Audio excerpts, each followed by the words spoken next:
Eh bien salut tout le monde, c'est AZK, bienvenue pour ce DeFi Actu du 27 novembre 2024, j'espère que vous allez bien. Beaucoup de news pour aujourd'hui.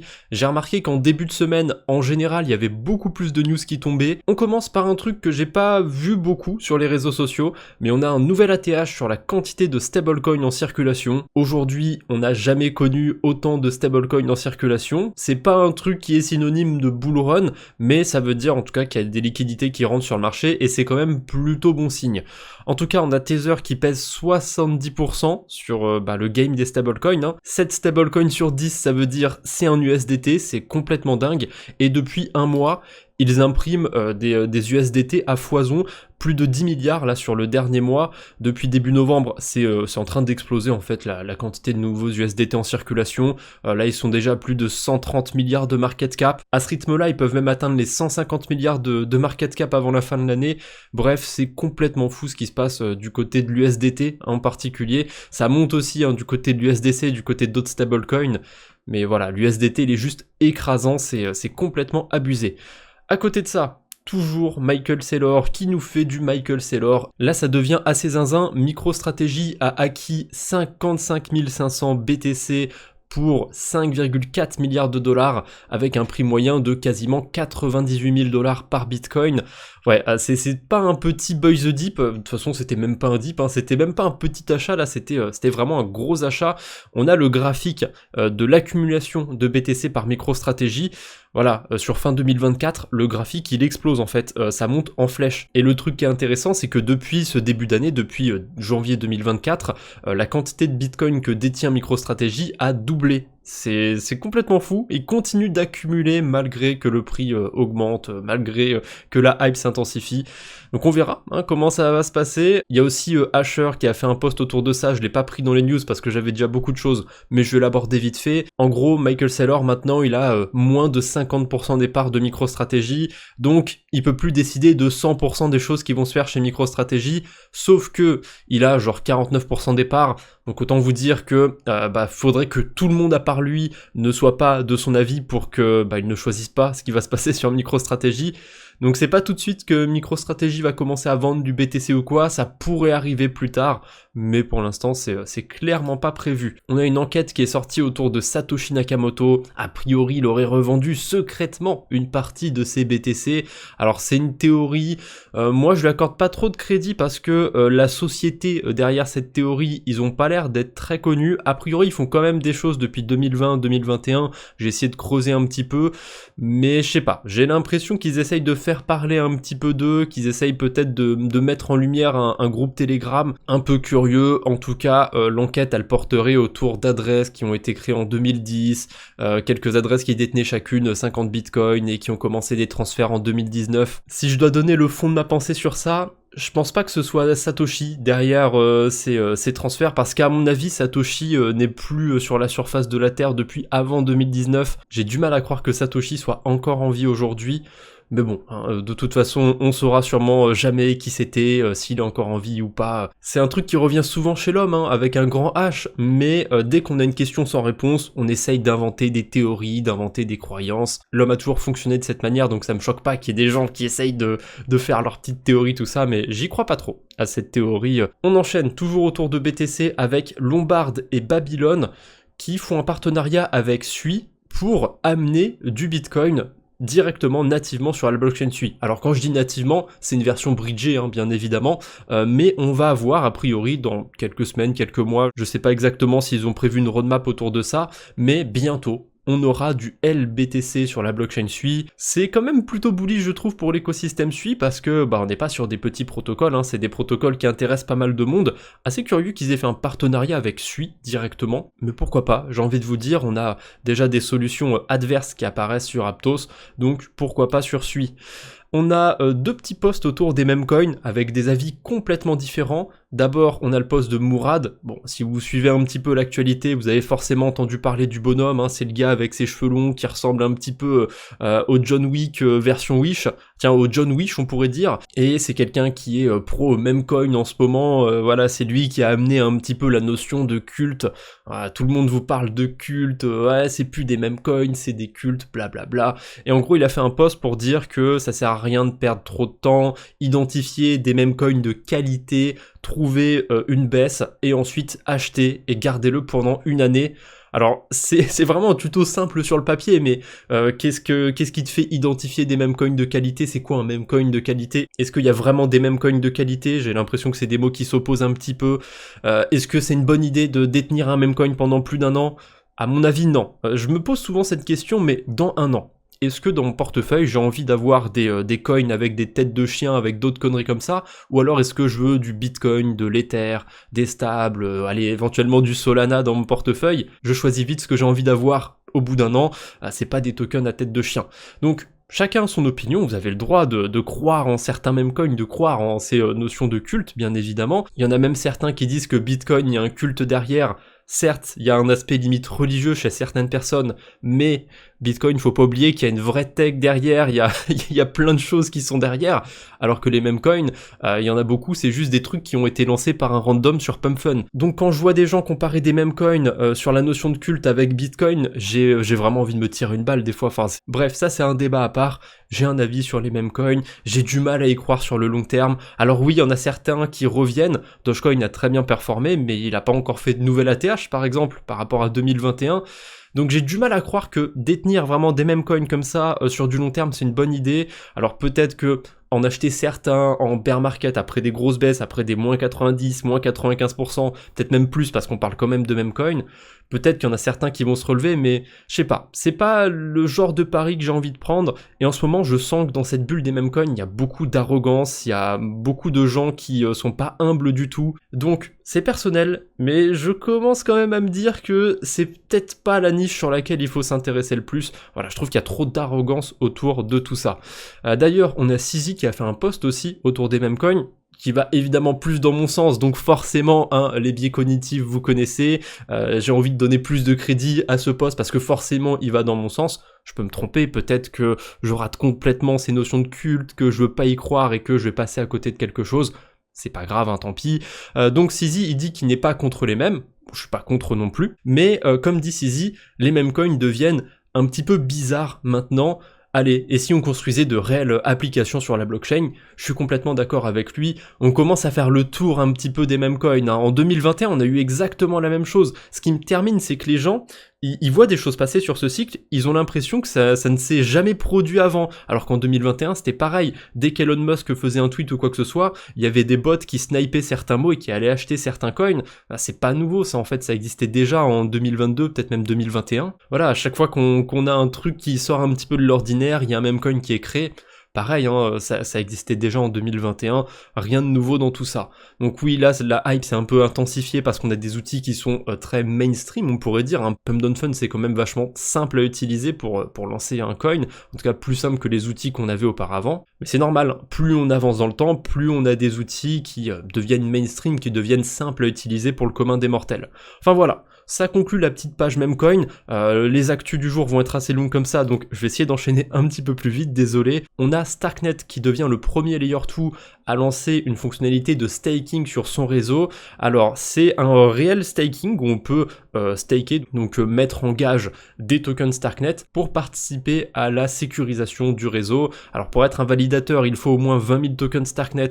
Au cours actuel, ça vaut à peu près 12 000 $, mais évidemment, on peut déléguer à des validateurs. Pour le coup, j'ai pas vraiment de tokens Starknet, j'en farm un petit peu, donc peut-être que j'en gardais quelques-uns, histoire d'aller en staker un petit peu, d'aller en déléguer, parce que on sait qu'il va y avoir un deuxième airdrop sur Starknet, donc pourquoi pas. Je pense que cette fonctionnalité, s'intéresser un petit peu au staking, mettre peut-être 50, 100 tokens Starknet, ça pourrait peut-être amener quelque chose derrière. J'ai pas de certitude, bien évidemment, mais je veux jouer le truc. Je vais garder un peu les intérêts que je farme sur Starknet, et tant qu'à faire, je vais aller les staker. Pour l'instant, comme il n'y a pas trop de concurrence, on va dire, comme le truc vient d'être lancé, le rendement il est assez élevé, je l'ai vu autour de 30%, mais à mon avis, ça va vite se tasser. Hein. Je sais pas à combien de pourcents ça va descendre, mais ça va pas rester à 30% à mon avis, le staking sur Starknet. Ensuite, tiens, j'aurais dû le passer avant, comme on parlait de PumpFun, mais c'est pas très grave. Pump.fun retire son option de streaming en direct. Pour ceux qui ne le savaient pas, sur cette plateforme qui permet de lancer des meme coins, on pouvait aussi faire des streams. Sauf qu'il y a eu tellement de dérives qu'au bout d'un moment, il fallait un petit peu modérer tout ça, et le plus simple, je pense, pour la plateforme, ça a été de carrément supprimer cette possibilité de streamer. Je pense pas que ce soit une mauvaise idée, mais le problème c'est que les gens, s'ils ont envie de faire des conneries, ils trouveront toujours un moyen de le faire. Et il me semble que je l'ai passé dans le dernier DeFi Actu, mais Justin Sun, il a son Pump Fun sur Tron, je sais plus comment ça s'appelle, Sun Pump, un truc comme ça, et justement il parlait de lancer une fonctionnalité de streaming.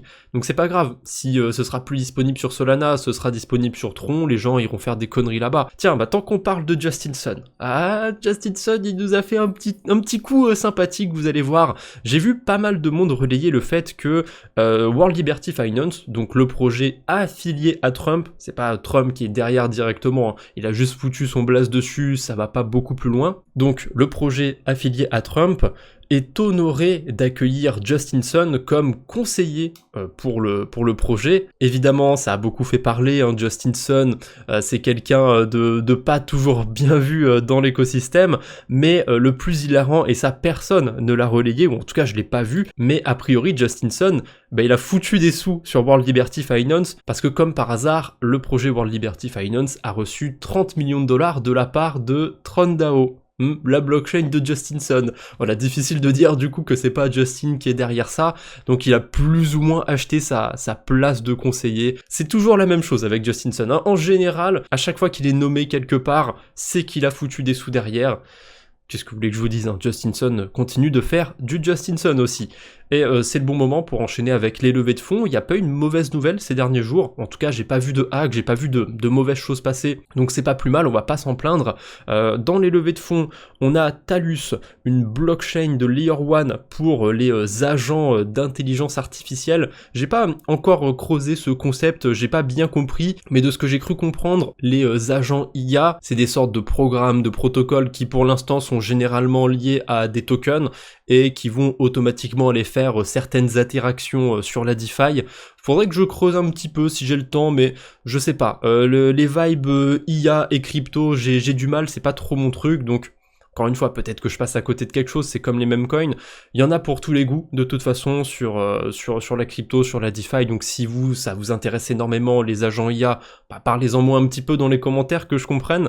Mais ouais, c'est un truc dont je suis en train de passer à côté. Il y a la blockchain Mode aussi qui s'y intéresse, mais on va en reparler un petit peu après de Mode. D'ailleurs, Talus a levé 6 millions de dollars, mais le plus intéressant, c'est de voir qu'ils ont levé à une valorisation quand même de 150 millions de dollars. Donc c'est 25 fois plus que la levée de fonds. En général, le facteur, c'est un x10, donc il y a l'air d'y avoir une certaine hype autour de ce domaine, toujours autour de l'IA, mais là, on est plus sur du gaming. Voilà, une blockchain autour du gaming et de l'IA qui s'appelle Balance Games, qui a levé 10 millions de dollars. Pourquoi pas. On a aussi Vanilla Finance qui permet de faire du trading directement sur Telegram, si je dis pas de bêtises. On sait pas combien ils ont de levées, mais il y a pas mal de gros noms à la table. Et ce qui est marrant, c'est que dans les investisseurs, dans les angels investors, comme on dit en anglais, je sais pas ce que c'est le terme en français, les anges investisseurs. Bon, peu importe, on a Stephen, on a Scroll, on a Xai, on a certains gros projets comme ça de la DeFi, hein. Je pense que Stephen et Scroll c'est assez connu, bon Scroll peut-être pas que pour des bonnes raisons, mais c'est assez intéressant de voir que des projets comme ça investissent dans une plateforme de trading sur Telegram. J'ai l'impression qu'en France en tout cas, on n'est pas trop habitué à utiliser Telegram pour aller faire des interactions autour des cryptos ou quoi que ce soit, mais doit y avoir des pays, doit y avoir des coins dans le monde où c'est beaucoup plus utilisé parce que je vois de plus en plus de projets se lancer sur Telegram, avoir des interfaces directement sur Telegram. pourquoi pas, il en faut pour tout le monde. On a Schumann Financial qui a levé 7,4 millions de dollars et c'est une boîte qui émet un stablecoin euro qui est évidemment MiCA compliant, donc en termes de régulation, ils sont bons en Europe et c'est ce qui conclut cette page de levée de fonds. Petit rappel, c'est pas toutes les levées de fonds qu'il y a eu ces derniers jours, je sélectionne juste les plus intéressantes.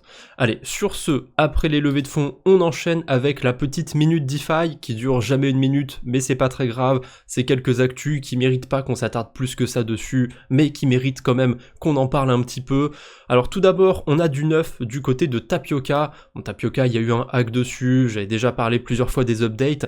On en sait un petit peu plus sur quand est-ce que le nouveau token Tapioca va être lancé. A priori, ce sera début 2025, donc patience et mère de vertu comme on dit. On a Uniswap qui lance un bug bounty autour de sa V4. Ils ont quand même 15,5 millions de dollars de budget pour ce bug bounty, donc si jamais il y a des devs qui m'écoutent, si jamais vous trouvez des bugs sur le code d'Uniswap V4, bah remontez-les Uniswap et vous pourrez peut-être toucher des sous-sous, sait-on jamais. On a les incentives du côté de la blockchain Solana et autour de l'USDS, donc le nouveau stablecoin qui remplace le DAI, qui augmente sur certains protocoles. Voilà, il y a eu quasiment 20 000 balles en plus de distribués sur le protocole Save, il y a plus de rewards aussi distribués sur Redium, donc pour ceux qui farment un petit peu du côté de Solana, voilà, il y a des choses à faire en ce moment avec l'USDS, je sais pas si c'est ultra intéressant sur tous les protocoles, mais de ce que j'ai vu sur les protocoles de lending, ça peut quand même aller chercher du 20% d'intérêt annualisé, ce qui est pas mal pour faire du simple lending. En tout cas, sur le portefeuille de la chaîne YouTube, j'ai déjà commencé à bridger un petit peu de stablecoin et avoir de l'USDS sur Solana. D'ailleurs, en parlant de cette blockchain, ils ont fait un petit post sur Twitter en disant On-chain holiday season is coming. Donc en gros, la saison de fête des fins d'année arrive avec un petit cadeau. Donc je sais pas, est-ce qu'on va avoir des airdrops? Est-ce qu'il va y avoir des cadeaux sur cette fin d'année? Ils ont donné la date du 5 au 12 décembre. Voilà, une petite fourchette. On aura peut-être des surprises sur Solana à ce moment-là. Et pour terminer, on a le wallet fantôme qui est maintenant disponible sur Base pour tout le monde. Il me semblait que c'était déjà le cas, mais a priori ça devait juste être pour certains utilisateurs. Voilà, si jamais vous utilisez le wallet fantôme, maintenant c'est dispo aussi sur Base. Et on peut reprendre le cours des actualités, normalement on pourrait dire. On a pas mal de news autour des airdrops. Pour vous dire, je pourrais limite faire un DeFi Actu et un point airdrop à côté tellement il y a d'actualité autour des airdrops. On va commencer par Movement. Si vous ne connaissez pas, c'est pas très grave. C'est une blockchain qui utilise le même langage de programmation que Sui et Aptos, donc le langage Move. Et ils annoncent déjà l'arrivée de leur token. Voilà, on sait déjà qu'il y aura un airdrop. Je pensais pas que ça arriverait aussi vite. Pour l'instant, leur écosystème est encore sur testnet, mais bon, vu qu'ils annoncent le TGE, vu qu'ils annoncent le token, bah, ça devrait pas trop tarder. Et ce qui est assez intéressant, c'est qu'on peut s'enregistrer pour ce move drop, ils appellent ça, pour cet airdrop, et il suffit d'avoir au minimum un wallet EVM et un wallet Aptos pour s'enregistrer. Donc vous avez jusqu'au 2 décembre, il n'y a pas énormément de temps. Pensez à vous enregistrer, on sait jamais. Je pense que si vous avez eu de l'activité sur Aptos et sur Sui, comme c'est des blockchains qui utilisent le langage Move, ça peut jouer sur cet airdrop. Je pense que ça va être assez important. En tout cas, le token de ce qui est écrit, ça pourrait être réclamé sur Aptos et sur EVM. C'est pour ça qu'il faut connecter une adresse EVM ou une adresse Aptos. Donc peut-être que le token va être lancé avant le mainnet de cette blockchain. Un peu curieux, mais voilà. Dans le doute, allez vous enregistrer. Je sais plus combien de fonds ils ont levé Movement, mais on parle en dizaines de millions de dollars, donc c'est pas si mal. Pour ma part, je me suis déjà connecté. J'ai même connecté mon compte Twitter. Donc même si vous avez un petit compte, si vous avez fait un tweet avec Movement dedans, peut-être que ça peut valoir le coup de connecter votre Twitter, de connecter votre Discord. Bref, voilà, je vous laisse remplir ça de votre côté. Peut-être que vous allez perdre 2 minutes à le remplir et qu'au final vous n'aurez pas d'airdrop, mais on sait jamais. C'est pas quelque chose qui demande énormément de ressources. On a aussi le checker de l'airdrop de Wallet Connect qui est disponible. Vous pouvez aller voir si vous êtes éligible à cet airdrop. Pour ma part, sur un vieux wallet que j'ai utilisé en 2020, j'ai quelque chose comme 200 tokens et des poussières à réclamer. Alors on peut déjà réclamer ces tokens, c'est un petit peu comme Egun, comme le dit Cryptomage. C'est des tokens qui sont réclamables, mais qui sont pas transférables. Il me semble qu'ils avaient déjà donné une date de toute façon Wallet Connect pour la transférabilité de ce token, je crois que c'est pour début 2025. Donc allez connecter vos wallets, vérifiez bien tous vos wallets, même si vous avez des vieux portefeuilles, on sait jamais, il y a peut-être quelque chose à récupérer du côté de Wallet Connect. Après, je sais qu'ils avaient fait un peu comme Movement, il y avait une période où il fallait s'enregistrer pour cet airdrop, donc est-ce que c'était obligatoire de le faire ou pas? J'en sais rien, mais dans le doute, si vous avez 2-3 minutes, je vous mettrai le lien en description pour Movement, pour Wallet Connect. Allez vérifier si vous êtes éligible. On a aussi l'airdrop saison 2 de mode qui est réclamable depuis quelques temps, mais j'avais complètement oublié de le réclamer sur le wallet de la chaîne YouTube. Donc si j'ai oublié, il y a bien une personne qui va regarder cette vidéo qui aura oublié aussi. Donc pareil, le lien est dans la description. Pour ma part, j'ai pu récupérer 600 modes et des poussières. Ça se prend toujours, ça vaut à peu près 15 $ au cours actuel, mais ce qui est intéressant, c'est que Mode, ils sont en train de se diriger un petit peu vers cette narrative des AI agents, donc des agents d'intelligence artificielle, et ils l'avaient carrément dit dans le post qu'ils ont fait lors de l'airdrop de la saison 2, donc ça fait déjà un peu plus d'1 mois qu'ils en ont parlé, et à ma connaissance, il y a 1 mois, personne n'en parlait, j'avais pas vu ce terme, je le vois uniquement depuis 2-3 semaines, donc peut-être que Mode, ils ont un petit coup d'avance sur ça, en tout cas le token c'est pas mal apprécié ces derniers temps, je crois qu'il a fait un petit x2. Le token reste relativement peu valorisé, donc je sais pas si j'irai particulièrement en acheter des tokens Mode, mais en tout cas c'est sûr, l'airdrop je vais pas le vendre tout de suite, même si c'est pas énormément de tokens. Ça peut valoir un petit peu plus d'ici quelques semaines parce qu'il y a une hype autour d'une narrative et que Mode arrive à bien surfer cette hype, on sait jamais. Une bonne nouvelle pour ceux qui ont farmé du côté de l'INEA, votre calvaire est bientôt terminé, on a un checker, on peut aller voir combien de points, combien d'XP on a eu.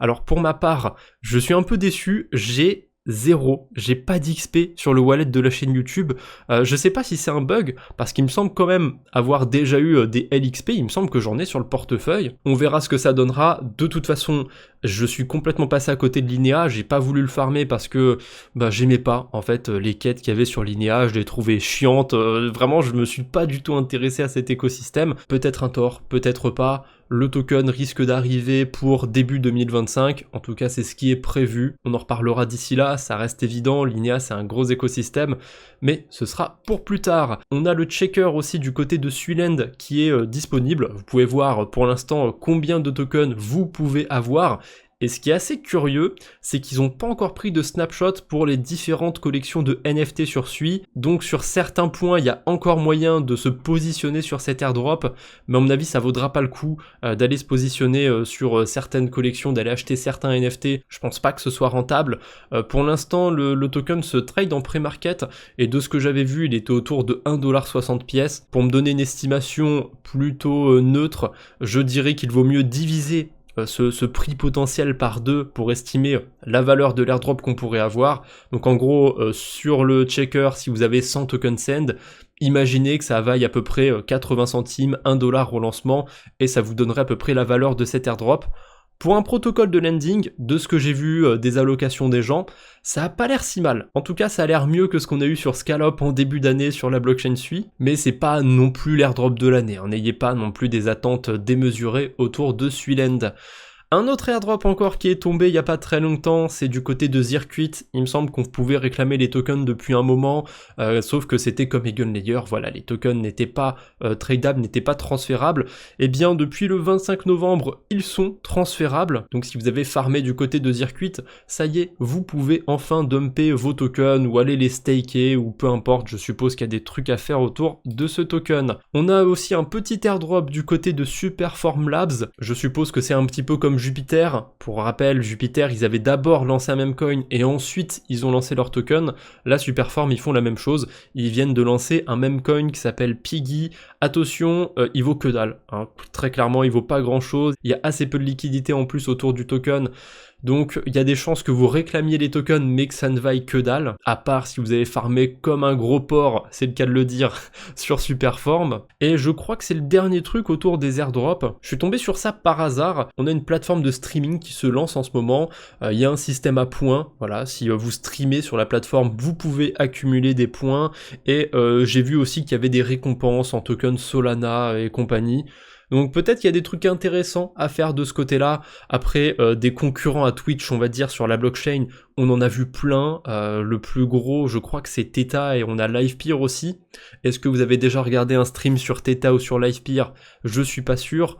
Donc voilà, peut-être qu'il y aura une petite hype sur Party, surtout que, vu que PumpFun, ils ont arrêté la fonctionnalité de stream, peut-être qu'il y a des gens qui vont migrer sur cette plateforme, comme on reste dans l'écosystème Solana. Peut-être qu'il y a des trucs à faire de ce côté-là, je vous laisse faire vos propres recherches si ça peut vous intéresser, et pour ma part, j'irai pas faire de stream sur Party, parce que j'ai une trop mauvaise connexion, c'est une longue histoire, j'en ai un peu parlé sur Discord, mais vraiment, je sais pas quand est-ce que j'aurai une connexion qui me permettra de faire des streams, mais je vous avoue que ça me frustre un petit peu, et je vais pas me le cacher aussi, c'était peut-être une possibilité de générer un peu plus de revenus avec la chaîne YouTube. Tant pis. Allez, une petite pub, un petit moment autopromotion avant de terminer cette vidéo. Sur la chaîne principale, j'ai fait une vidéo qui parle d'airdrop. C'est une vidéo qui vise à vous faire réfléchir autour des airdrops, de la manière dont c'est distribué, est-ce que c'est un mauvais modèle de distribution, etc. Ça dure une petite dizaine de minutes. Et je pense que ça s'écoute bien. Voilà, c'est limite une vidéo podcast, donc vous avez même pas besoin de regarder l'écran. Si ça vous intéresse, je vous mettrai le lien dans la description. Et pour terminer, c'est pas un mème du jour, ça va plutôt être l'anecdote du jour. Il y a 26 ans, le 26 novembre 1998, Waydai lançait l'idée d'un système de cash électronique anonyme et distribué, le B-Money. D'ailleurs, si son nom vous parle, c'est normal. Le nom de DAI, le stablecoin, est un hommage à Waydai, et la plus petite quantité de gaz sur Ethereum, c'est le Wei, et évidemment, ça vient encore une fois de Waydai, c'est encore un hommage à cet homme. Certes, le B-Money, c'est pas quelque chose qui est utilisé aujourd'hui, c'est un modèle qui ne marchait pas, mais c'est entre autres grâce à ses travaux qu'on a pu avoir Bitcoin, parce que certes, Bitcoin c'est Satoshi Nakamoto derrière, il a trouvé la solution du problème de la double dépense par exemple, etc. Mais il y a quand même énormément de documentation qui ont été faits sur le domaine avant lui, et si elle n'était pas là, on n'aurait peut-être jamais eu Bitcoin aujourd'hui. Donc c'est quand même important de repenser de temps en temps à ces petits morceaux d'histoire. Voilà, aujourd'hui ça va être l'hommage à Waydai, et on va se laisser là-dessus. J'espère que vous avez passé un bon moment en ma compagnie. On se retrouve bientôt j'espère, d'ici là portez-vous bien. Allez, salut tout le monde!